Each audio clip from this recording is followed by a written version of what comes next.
인도에서 도대체 어떤 일이 있었던 것일까요? 처절하게 가난했던 어떤 소녀가 3000년 동안 유지되어 온 인도의 카스트 제도를 무용지물로 만들어버린 충격적인 일이 생겼다고 합니다. 인도 북부 카스트 제도 최하층, 그 여자아이는 꿈꿀 권리조차 없는 소녀였어요. 학교에선 무시당하고 집은 가난에 갇혀 있었어요. 그녀는 한국어의 속삭임을 듣고 인생 역전을 했다고 합니다. 인도가 발칵 뒤집어진 사연, 이 작고 작은 소녀는 어떻게 계급제도를 무용지물로 만들었을까요? 영상 시작 전 좋아요와 구독으로 더 좋은 영상 만들기 응원 부탁드릴게요. 안녕하세요. 제 이름은 나리예요. 저는 인도 북부의 큰 도시 외곽에 있는 작은 집에서 태어났어요. 우리 동네는 여러분이 인스타그램에서 보는 화려한 인도 여행 사진에 절대 나오지 않는 곳이었어요. 관광객들은 절대 오지 않죠. 거리는 좁았고 열심히 일해도 원하는 삶으로 나아가지 못하는 사람들로 북적이고 있었죠. 이게 바로 제 현실이었어요. 그리고 이 모든 것은 단 하나 때문이었죠. 바로 카스트 제도. 인도의 계급 시스템이요. 저는 태어날 때부터 이미 최하층민 계급이었어요. 제가 무엇을 하든 어떤 꿈을 꾸든 상관없이 저는 항상 저기 그 계급 출신이었죠. 매일 아침 해가 뜨기 전 어머니 하리는 겐지스강에서 우리 카스트 계급 중 제일 하위인 수드라 계급의 다른 여성들과 함께 딱딱한 돌계단에 무릎을 꿇고 앉아 부유한 가정의 옷을 차가운 물에서 빨고 계셨죠. 가끔은 피가 나기도 했지만 어머니는 한 번도 불평하지 않으셨죠. 아버지 모아는 툭툭이라는 세 바퀴 달린 오토바이 이동수단을 몰고 계셨어요. 새벽이 되기 전에 집을 나서서 어둠이 내린 후에야 돌아오셨죠. 아버지의 눈은 항상 매연과 피로 때문에 충혈돼 있었어요. 버는 돈은 쌀, 달걀, 그리고 채소로 이루어진 우리의 단순한 식사를 겨우 살 수 있을 정도였죠. 우리 같은 사람들은 다른 삶을 꿈꾸면 안 된다고들 했어요. 카스트 제도는 제가 태어나기도 전부터 우리를 맨 밑바닥에 배치해 놓았거든요. 마치 우리를 다른 사람들과 분리시키는 보이지 않는 벽 같았죠. 하지만 저는 늘 춤추는 것을 좋아했어요. 아버지는 힘드셔도 저에게 항상 따뜻한 말을 해주셨답니다. 너는 이야기를 실어 나르는 바람처럼 춤을 추는구나. 아버지가 저에게 자주 말씀해 주셨어요. 이 말이 제 인생을 바꿨어요.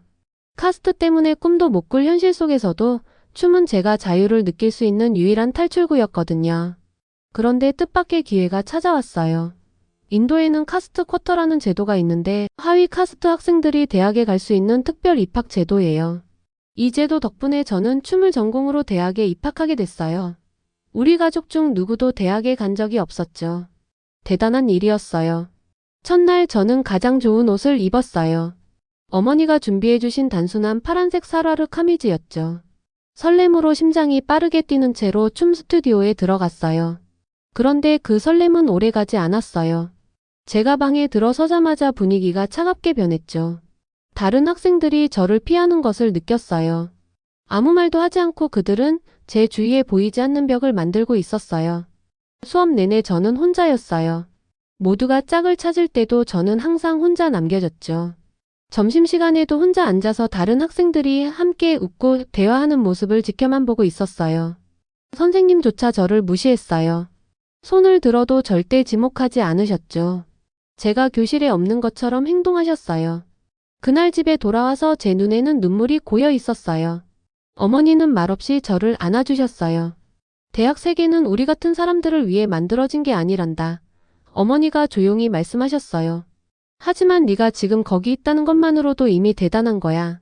다른 학생들이 저를 원하지 않더라도 저는 배울 수 있는 모든 것을 배우려고 했어요. 그날 밤 아무도 저에게서 무시하며 밀어내지 않는 커다란 공간에서 춤추는 꿈을 꿨어요. 꿈에서 사람들은 존경의 눈빛으로 저를 바라보고 있었죠. 그러던 어느 날 대학교로 걸어가고 있었는데 내일부터는 모두 집에 머물라는 얘기를 듣게 됐어요. 전염병이 인도에 돌기 시작했다고 했어요. 총리가 전국적인 봉쇄령을 발표했고 갑자기 우리의 작은 집이 더 좁게 느껴지고 있었어요. 아버지의 툭툭이는 먼지와 새똥이 쌓인 채로 거리에 세워져 있었어요. 더 이상 관광객이나 직장인들에게 차가 필요하지 않았거든요. 어머니는 강에 가서 빨래를 할 수 없었어요. 어머니가 일하던 가정들은 병에 걸릴까봐 두려워하고 있었죠. 우리 가족의 돈은 빠르게 떨어지기 시작했어요. 하지만 전 그 순간에도 다른 학생들이 저를 무시했음에도 불구하고 춤 수업이 그리웠어요. 적어도 대학에서는 움직이고 스트레칭할 공간이 있었거든요. 우리의 작은 집에서는 팔을 뻗으면 벽이나 다른 사람에게 닿을 정도로 좁았어요. 더위가 모든 것을 더 힘들게 만들고 있었어요. 인도 북부의 4월은 항상 덥지만 실내에 갇혀 있으니 더욱 참기 힘들었죠. 밤에는 공기가 조금 시원한 옥상으로 얇은 이불을 가지고 올라갔어요. 별을 바라보며 이 이상한 시간이 얼마나 오래 지속될지 생각하며 잠 못 이루며 누워있곤 했어요. 어느 날 밤 부모님이 주무시고 계실 때 아버지가 몇 달치 돈을 모아 미리 사주신 오래된 중고 스마트폰을 꺼냈어요. 원래는 몇 달 후 대학 공부를 위한 거였지만요. 유튜브를 열고 동영상을 스크롤하기 시작했어요. 그런데 앱에서 전에 본 적 없는 것을 추천해주고 있었어요. 블랙핑크. How You Like That Dance Performance.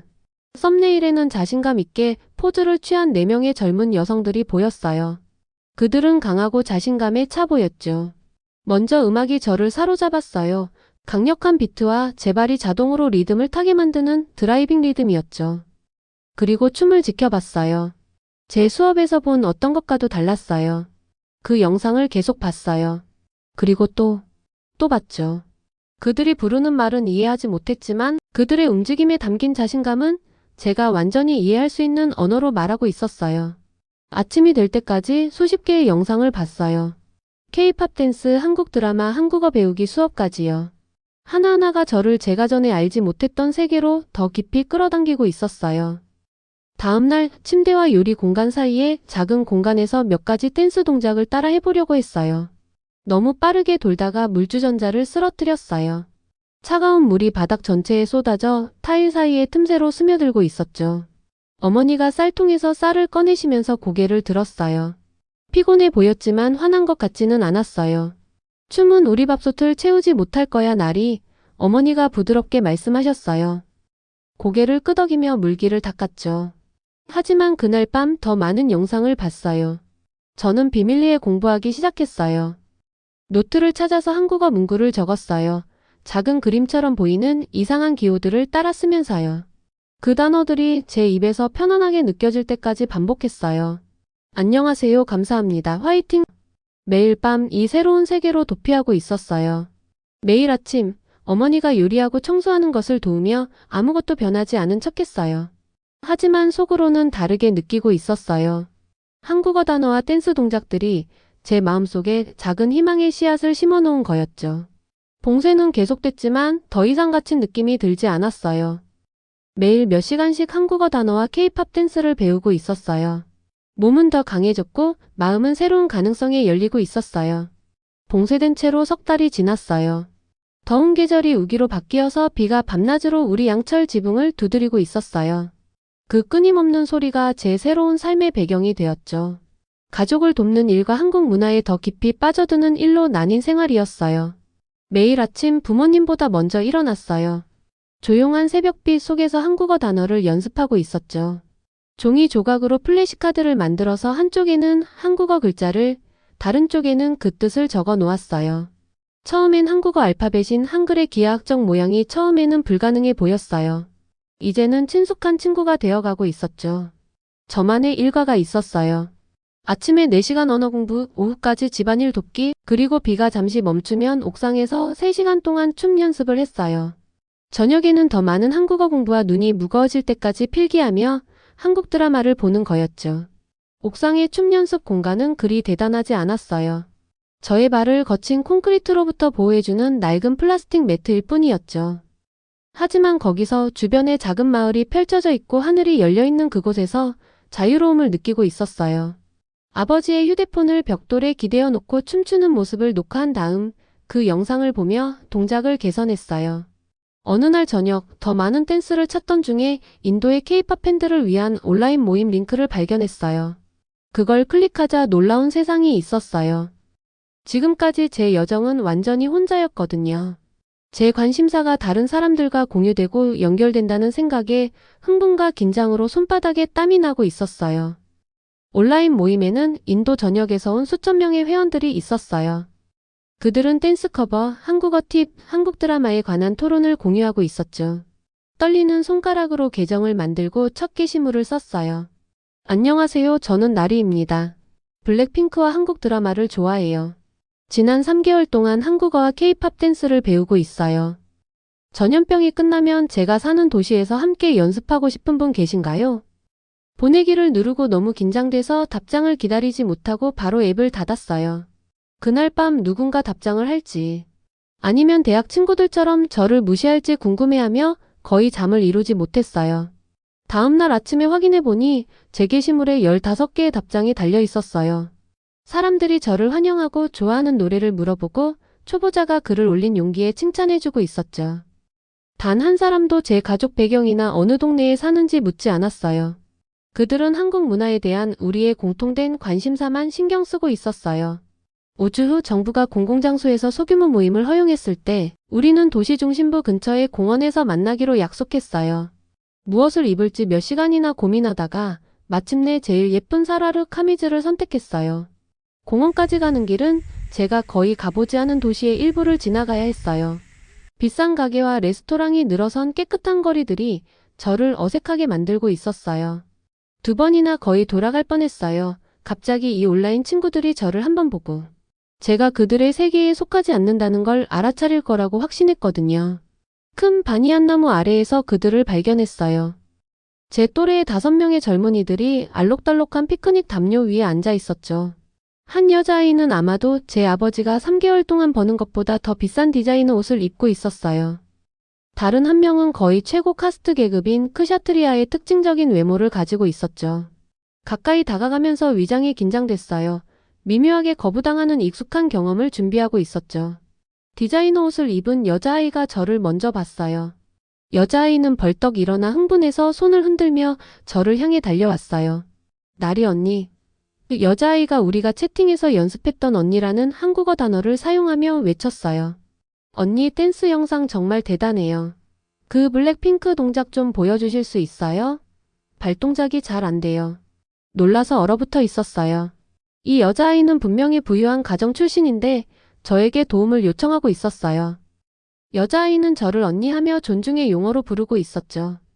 그 순간 제가 보이지 않는 경계를 넘었다는 것을 깨달았어요. 우리가 함께 만들고 있는 이 새로운 공간에서는 제가 태어난 가족이 아니라 제가 열심히 노력해서 개발한 기술이 중요했어요. 그 후로 우리 그룹은 매주 만났어요. 함께 춤을 연습하고 한국어 공부 시간을 가지고 누군가의 노트북으로 드라마를 보았죠. 우리 중에는 의대생 엔지니어의 딸, 사업가의 아들이 있었어요. 대학에서라면 저에게 말을 걸지 않았을 사람들이었죠.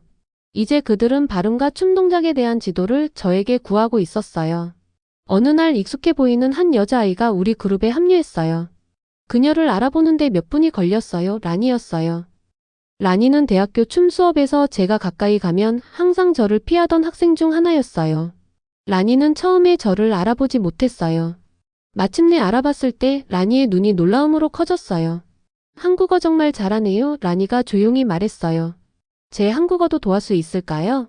라니의 태도 변화가 라니가 이전에 저를 대했던 방식에 대한 즉각적인 용서는 아니었어요. 하지만 그것은 시작이었어요. 항상 우리를 갈라놓았던 벽에 생긴 작은 균열이었죠. 모든 것이 쉽지는 않았어요. 어머니는 제가 일자리를 찾는 대신 한국어 공부에 시간을 쓰는 것을 걱정하고 계셨어요. 온라인 트롤러들이 때때로 제 댄스 비디오에 나쁜 댓글을 남기기도 했죠. 우리 동네 사람들 중 일부는 우리 집 옥상에서 나오는 이상한 외국 음악에 대해 수근거리고 있었어요. 하지만 저는 각각의 도전, 성장하는 커뮤니티와 제 2번째 언어가 되어가는 한국어에서 새로운 힘을 찾았어요. 제가 터득한 각각의 한국어 단어와 완벽하게 익힌 각각의 춤 동작으로 제가 수드라 계급으로 태어난 것에 판단받기보다는 노력으로 인정받을 수 있는 세계로 가는 다리를 쌓고 있었어요. 어느 날 저녁 연습 후 우리 그룹이 작별 인사를 나눌 때 아버지가 기술 회사를 소유한 남자아이가 저에게 깜짝 선물을 주었어요. 언어 학습을 위해 특별히 디자인된 새 태블릿 PC였는데 한국어 글자 로마자 표기 의미를 배우기 위한 칸이 있는 것이었죠. 우리 그룹에서 제일 잘하잖아요. 그가 간단히 말했어요. 적절한 도구를 가지고 있어야죠. 저는 뭔가 많은 것을 보상받는 듯 했어요. 그날 밤 우리 집의 희미한 전구빛 아래에서 새 태블릿에 글을 썼어요. 용기라는 한국어 단어를 연습했죠. 제가 처음 블랙핑크 영상을 본 지 6달이 지났어요. 매일 연습하고 한국어 단어 목록을 외우고 근육이 아플 때까지 춤을 춘 6달이었죠. 전염병은 여전히 우리 삶을 여러 면에서 제한하고 있었지만 제 세계는 그런 제약에도 불구하고 어쩐지 더 커져 있었어요. 어느 날 저녁 집에 돌아왔더니 부모님이 우리의 작은 식탁에 조용히 앉아 계셨어요. 두 분 모두 걱정스러운 표정을 짓고 계셨죠. 아버지의 손은 꽉 맞잡혀 있었어요. 뭔가 잘못됐다는 신호였죠. 오늘 집주인이 왔었어. 어머니가 말씀하셨어요. 다음 달부터 월세를 올린대. 30%나. 마음이 울컥했어요. 우리는 이미 현재 월세를 내는 것도 힘들어서 간신히 힘겹게 살고 있었거든요. 아버지의 툭툭이 일은 천천히 회복되고 있었지만 많은 사람들이 여전히 대중교통을 피하고 있었어요. 어머니는 강에서 빨래하는 일을 다시 하셨지만 서비스를 이용할 여유가 있는 가정이 더 적어졌죠. 그날 밤 저는 잠자리에 누워 부모님이 우리의 선택지에 대해 속삭이는 소리를 듣고 있었어요. 더 작은 곳으로 이사하는 것, 역시 우리처럼 힘들게 살고 있는 친척들에게 돈을 빌리는 것, 대학이 다시 열렸을 때 복학하는 대신 제가 일자리를 찾는 것 등이었죠. 우리 딸 대학까지 교육시키면 우리를 올려줄 거라고 생각했는데 어머니가 실망감의 목소리를 죄며 말씀하셨어요. 그런데 요즘은 온종일 그 한국에 시간을 쓰고 있잖아. 어머니 말씀의 진실이 저를 찔렀어요. 제가 한국 문화를 통해 기쁨과 연결을 찾았지만 우리의 현실 세계 문제는 여전히 해결되지 않은 채로 남아 있었거든요. 제 세 친구들은 춤 실력과 발음으로 저를 높이 평가할지 모르지만 그런 재능들은 우리 식탁에 음식을 올려놓지 못했어요. 아침이 되자 결심을 했어요. 떨리는 손으로 그동안 지인들한테 들었던 유튜브 채널을 만들었어요. 나리의 한국어 여행이라고 이름 짓고 간단한 설명을 썼죠. 한국어와 케이팝 댄스를 배우는 인도 소녀. 함께해요. 휴대폰 가게에서 일하는 이웃이 영상을 녹화하는데 더 좋은 스마트폰을 빌려주기로 했어요. 옥상 구석을 청소하고 물탱크와 건조 중인 빨래를 가리기 위해 평범한 천을 배경으로 걸어두고 촬영을 시작했죠. 제 첫 번째 영상은 간단했어요. 그저 제가 힌디어, 영어, 한국어로 자기소개를 하고 한국어를 배우면서 어떻게 자신감을 찾게 되었는지 설명하는 내용이었죠. 몇 가지 기본 댄스 동작을 시범 보이고 5가지 인사 방법에 대한 한국어 문구를 가르쳤어요. 카메라에 대고 말하는 게 어색했지만 부끄러움을 이겨냈어요. 몇 주 동안 거의 아무 일도 일어나지 않았어요. 조회수 10, 20, 50. 월세를 내는데 도움이 될 아르바이트를 찾으면서도 계속 영상을 올렸어요. 그러던 어느 날 아침 계속 울리는 알림 소리에 잠에서 깼어요. 제 댄스 영상 중 하나가 인기 있는 K-팝 팬 계정에 의해 공유되고 있었어요. 저녁이 되자 조회수가 5만을 넘었어요. 다음 날에는 10만이 넘었죠. 며칠 후엔 인도 전역에서 댓글이 쏟아졌어요. 인도 소녀가 이렇게 춤출 수 있다고 생각 못했어요. 당신 한국어 발음이 저보다 좋네요. 전 몇 년 동안 공부했는데도요. 어디서 배웠어요? 어떤 학원이에요? 마지막 질문에 눈물을 흘리며 웃었어요. 학원이라고요? 제 학원이라고는 빌린 스마트폰과 옥상의 작은 구석이었는데 말이죠. 채널이 성장하면서 기회들이 나타나기 시작했어요. 한국어 학원에서 온라인 자격증을 위한 장학금을 제안해 주었고 한 댄스 스튜디오가 K-팝 워크숍을 이끌어 달라고 저를 초대했죠. 작은 스폰서십 지원들이 들어오기 시작했어요. 우리를 부자로 만들기에는 충분하지 않았지만 월세 인상분을 내고 우리 식탁에 음식을 올려놓기에는 충분했죠. 그런데 일부 사람들은 잔인했고 깊이 상처를 주는 댓글을 남겼어요. 자기 문화에 적응하지 못해서 한국 문화를 이용하고 있을 뿐이야. 외국인처럼 춤춘다고 자신이 누구인지 바뀔 거라고 생각하나? 그들의 말에 제 마음은 의심에 빠져들었어요. 제가 사회의 불의를 직면하는 대신 그저 도피하고 있는 건가요? 저의 여정이 정교한 회피일 뿐인가요? 며칠 동안 촬영도 연습도 할 수 없었어요. 잠자리에 누워 천장을 응시하며 모든 것을 의심하고 있었죠. 한국어 단어가 적힌 태블릿은 손도 대지 않은 채로 있었고 변함없는 동반자가 되었던 음악은 침묵을 지키고 있었어요. 어느 오후 어머니가 저를 이런 상태로 발견하셨어요. 제 옆에 앉으시고 빨래로 거칠어진 손을 제 이마에 시원하게 대셨죠. 어머니가 부드럽게 말씀하셨어요. 너는 내가 너를 이해 못한다고 생각하지만 사실은 이해해. 그리고 너와 나의 차이점은 네가 네 계급을 기억할 필요 없이 너의 말에 귀 기울여주는 사람들을 찾았다는 거야. 그게 바로 너의 마법이야, 나리. 어머니의 말씀이 의심의 안개를 걷어냈어요. 저는 제 정체성에서 도망치는 게 아니었어요. 다른 사람들이 저에게 설정한 경계선을 넘어 정체성을 확장하고 있었던 거죠. 다음 날 새로운 영상을 녹화했어요. 이번엔 댄스 영상이나 한국어 발음 가이드가 아니었어요. 저의 배경, 제가 겪었던 차별 그리고 저에게 한국 문화가 출생의 신분보다 노력과 헌신이 얼마나 더 큰 가치를 제공하는지에 대해 솔직하게 이야기했어요. 저는 여전히 자랑스러운 인도인이에요. 카메라를 향해 말했어요. 하지만 저는 또한 세계 시민이기도 해요. 한국어를 배우는 것이 저를 다른 나라 사람으로 만들지 않았어요. 오히려 저 스스로의 인생을 포기하지 않고 공부하고 노력하게 만들었어요. 그 영상은 이틀 만에 100만 조회수를 달성했어요. 구독자 수는 30만을 넘고 다시 50만을 넘었죠. 텔레비전 프로듀서들로부터 인터뷰 요청 이메일이 도착했고 한국 문화단체들이 협업 기회에 대해 연락해 왔어요. 제 채널이 구독자 100만 명에 다가갈 무렵 제 손을 떨리게 만든 이메일이 도착했어요. 한국문화재단에서 한국과 관련된 전 세계의 콘텐츠 제작자 5명을 한국에서 2주간의 문화체험에 초대하고 있었는데 그 명단에 제 이름이 있었어요. 앞으로의 여정은 제가 꿈꿔본 것보다 더 멀리 저를 데려다 줄 거예요. 전알이 한때 대학교 춤 수업에서 외면당하고 혼자 앉아 있었던 천민수드라 계급의 딸이었어요. 며칠이 지나고 인천공항에 도착하니 출국장에서 작은 그룹이 저를 기다리고 있었어요. 그들은 제 구독자들이었어요. 제 영상을 본 실제 사람들이 제가 다가가자 웃으며 손을 흔들고 있었어요. 그들의 흥분의 긴 비행으로 인한 피로감이 순식간에 사라졌어요. 서울에서의 첫 주는 너무 아름다웠어요. 매일 아침 우리 작은 국제그룹을 위해 워크숍을 마련한 교수님들과 문화 전문가들을 만났어요. 전통 한국 공예, 요리 기술, 심지어 기본북 치는 패턴까지 배웠죠. 제가 한국 방문해서 가장 놀라운 부분은 많은 한국인들이 채널을 통해 저를 알아본다는 것이었어요. 가게 주인들이 웃으며 제 이름을 부르고 인사했죠.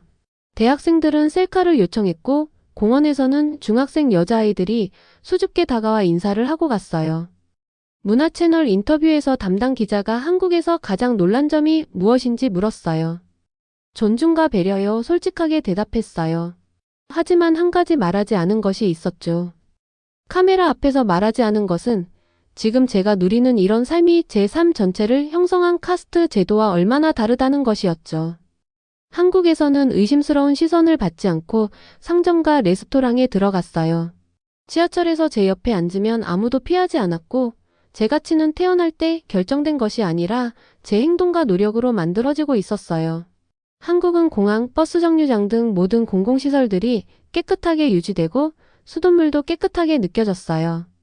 사람들은 밤에도 걱정 없이 돌아다니고 버스, 택시의 요금은 사기도 없었어요.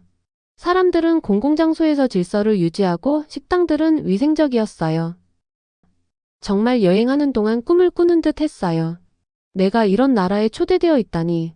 인도로 돌아왔을 때 모든 것이 똑같으면서도 많은 것이 달라져 있었어요. 부모님이 공항에서 저를 맞이했고 여행객들의 호기심 어린 시선에도 불구하고 당당하게 서 계셨어요. 한때 툭툭이를 몇 년간 운전하며 허리가 구부러졌던 아버지는 이제 제가 사들인 중고차를 타고 제 어머니를 돕고 계세요. 어머니의 손은 여전히 노동의 흔적을 간직하고 있었지만 이제는 전통 인도 요리를 만들어 파는 조그만 식당을 운영하게 되었어요. 우리 가족은 더 안전한 동네에 더 좋은 아파트로 이사했어요. 새로운 집에는 안정적인 전기와 수돗물이 있었어요. 하지만 진정한 변화는 물리적 환경이 아니라 우리가 스스로를 어떻게 대하는지, 우리의 변함없는 동반자였던 노예라는 수치심이 사라진 것이었어요. 인도에 돌아온 후 제 채널은 발전했어요. 저의 한국 여행 영상은 대박이 났고 미국 애플의 지역사회 교육 이니셔티브와 협력하여 저와 비슷한 배경의 학생들에게 무료 한국어 자료를 제공하는 일에도 참여하게 되었어요. 이제는 저만의 댄스 교육룸과 스튜디오도 임대해서 일을 하고 있어요. 한국어는 제 인생을 바꿔준 두 번째 언어가 되었고 한국은 제 두 번째 고향이 되었어요. 한국을 알게 되어서 제 인생에 얼마나 큰 전환점이 되었는지 한국 분들께 다시 한번 감사 인사드리고 싶어요. 인도의 카스트 제도는 평생 저의 발목을 잡고 기회조차도 빼앗아갔는데 한글과 한국어가 저에게 모든 기회를 주었어요. 오늘은 한국 영상이 너무 대박이 나서 많아진 200만 구독자에게 인사할 준비를 하고 있습니다. 제가 조금 더 유명해져서 다시 한국을 갈 수 있는 날을 꿈꾸며 인사드립니다. 여러분 오늘의 사연 어떻게 들으셨나요? 한때 인간으로서의 존엄조차 인정받지 못하던 천민 노예 계급의 소녀 나리. 태어나면서부터 정해진 운명 속에서 그녀는 단 한 번도 내 삶의 주인공이 될 수 있는지를 고민해볼 기회조차 없었습니다. 그러나 어느 날 우연히 흘러나온 한국 노래 한 곡이 그녀의 삶에 불꽃을 지폈습니다. 한국어는 단순한 언어가 아닙니다. 고통과 슬픔 속에서도 서로를 위로하고 잃어버린 꿈과 희망을 다시 일으켜 세우는 강력한 도구입니다. 그리고 한국 노래는 그 언어의 아름다움과 깊이를 세계에 알리는 하나의 다리가 되었습니다. 오늘날 한국어는 단지 한 나라의 언어를 넘어서 인권과 평등, 공감과 사랑의 가치를 전 세계에 전파하는 문화적 힘이 되었습니다. 여러분의 생각이 궁금합니다. 댓글로 여러분의 생각을 남겨주세요. 그리고 오늘도 한국 문화, 한국어, 한글의 빛나는 위상처럼 빛나는 하루 보내세요. 영상 재미있게 보셨나요? 이 영상이 마음에 드셨다면 구독과 좋아요 부탁드릴게요.